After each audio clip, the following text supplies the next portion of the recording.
Welcome to yet another top 5 Total War video, and today we're going to do the top 5 most historical factions or locations or ideas on the Total War map. It's not going to exactly look into how the units look exactly or stuff like that. It's more going to be about how the faction plays out when you either play as them or against them, and see how historical that is. Otherwise it just gets far too confusing. Now, before I start, I do want to say Legend of Total War did a Unhistorical Factions top 5 video about 4 or 5 months ago now. I expected him to do the count to like top 5 historical videos, but it's been like 5 months and he hasn't done it, so I'm assuming by that I'm okay to instead do the counter. Top 5 historically accurate Total War stuff rather than inaccurate. Now, before I do start, of course, this is going to be my opinion, but there's also going to be some of your opinions on here. Some comments from my community section on my channel, and also some comments from my Discord as well, should feature in this video. And first of all, it's not really much of an opinion. Well, it's an opinion, but not of a historical faction. And it's said by this guy on YouTube, and I think this is an important place to start. It says he thinks it's harder to find it's harder to find an accurate faction than it is to find an inaccurate faction. And yeah, I think he's definitely right there. This video was very challenging to make, to actually find historical accuracy across the Total War titles. And I tried to find one from each game as well, or each DLC. Sometimes it works, sometimes it kind of doesn't, but you'll see what I mean. Now, starting off in 5th place, I'm actually going to go with the Roman factions from Rome Total War, and I know what you're thinking, that's not historically accurate at all. I agree, but I liked what they were going for. They were going for Roman Republic sort of thing, and how you had the SBQR and how that mechanics work, and how you had missions, you had support of the people, and all of that stuff, balancing when the Civil War starts and all of that. I liked it. Given the limitations of the Rome Total War engine, I think they did a very good job of historical accuracy. Yes, it's not accurate, I agree, but given the limitations of the engine at the time, it was good. Of course, there was no House of Julii, House of Brutii and all of that stuff, but what they were going for, to create that Civil War mechanic and how different families did work in Rome, I liked that, and that was leaning towards historical accuracy, although they had to take some limitations because of, computer limitations and stuff like that.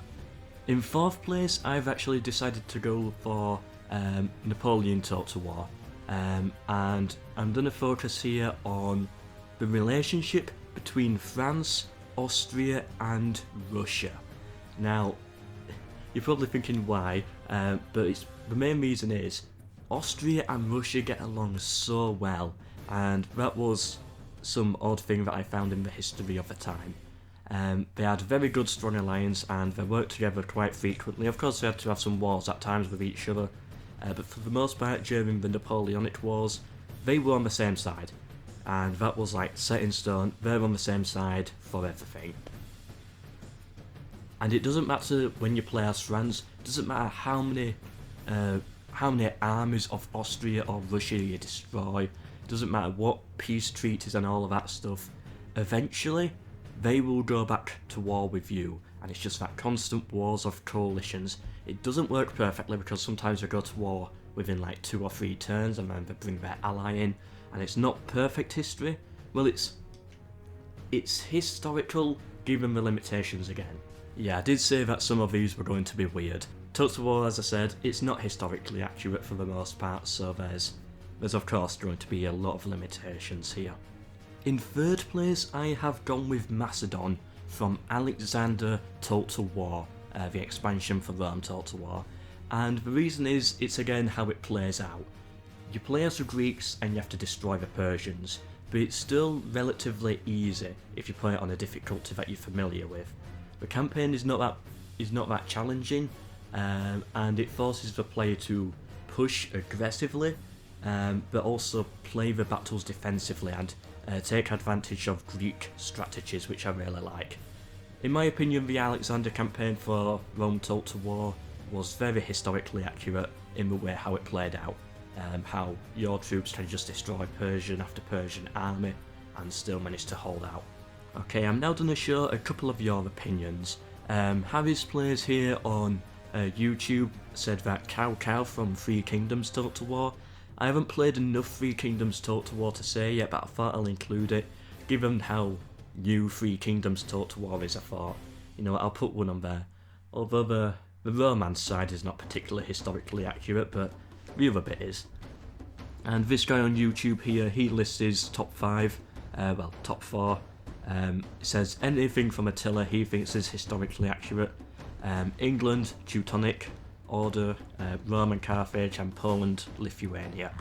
Of course, because there's so few historically accurate factions in this, but I was limited in the amount of comments I could actually use in this video, so that's about it. But still feel free to comment your opinions down below. Now in second place, this is a weird one, a very weird one, and I've just decided to say all campaign expansions for Rome to Total War, like your Caesar in Gaul, Rise of the Republic, all of those stuff.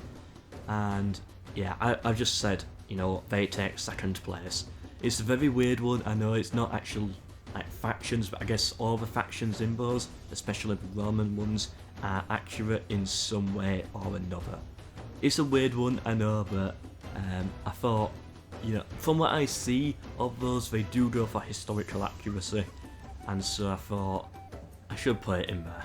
And here we are, first place.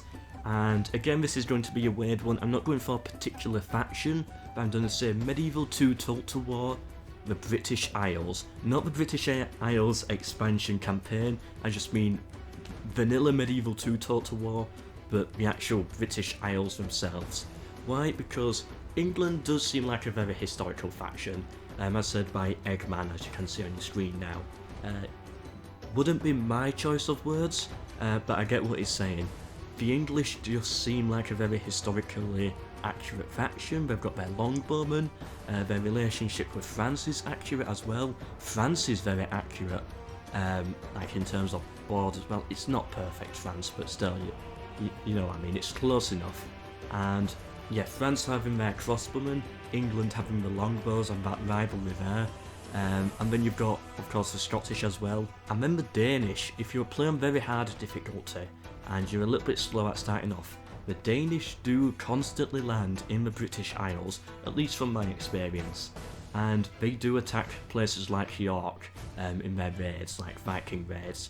So the entire that section of the map does have a lot of historical accuracy, and I do kind of like how that works out. Of course, again, there's limitations. It's not going to be perfect, but this has taken my first place spot. Speaking of not perfect, for example, with the British Isles, Portugal also have some weird obsession with attacking Wales. I don't know why it is, but the Portuguese always go for Wales or Ireland, and it's super annoying, not accurate at all, at least to the best of my knowledge. It's super weird. I don't know why the AI is programmed like that. They don't send massive armies, but they send enough for it to be annoying, you know. But yeah, that overall is my top 5 historical accurate factions or regions or whatever it is for Total War. It was of course a very weird one, given how Total War is, but I think I made a good job of it. So please do subscribe if you want to see more top 5s every single Sunday, and I've got a few other Let's Plays and AI onlys and time lapses going on the channel, all at the same time as well. Hope you've enjoyed, hope to see you in my next video, and goodbye.